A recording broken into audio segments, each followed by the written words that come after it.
Let's talk about how Priceline is using this stack today. Absolutely.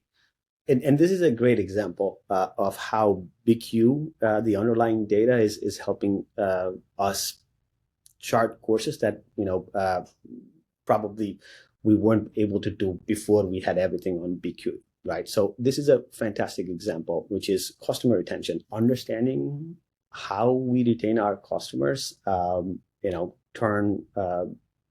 bookers into repeat bookers, turn new customers into, convert them, right? That's really key. And using this setup, number one, with unifying data in BigQuery and having all access to all of the customer event data, being able to analyze them with the power that BQ brings to us, and being able to connect it on GrowthLoop seamlessly, right? There's absolutely no effort on making this data available here.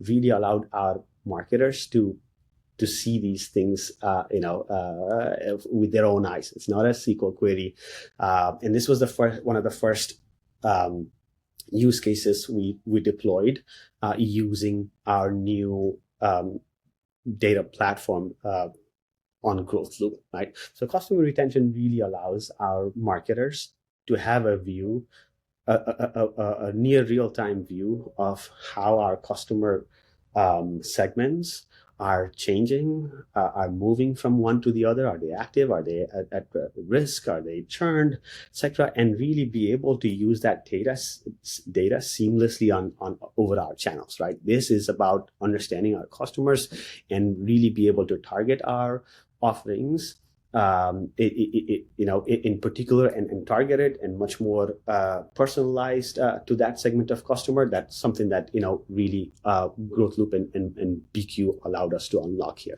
So I think the fact that Priceline went all in, built their customer 360 on BigQuery, is the only way that this starts to unlock some of this amazing capability set that we've been talking about today. And the interesting thing too is that by taking that step, you build trust between your teams where there were silos before.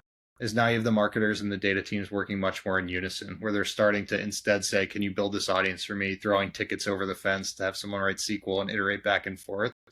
It's, hey, I don't see the data from my CRM here available in GrowthLoop. Can you please add it to BigQuery for me, right?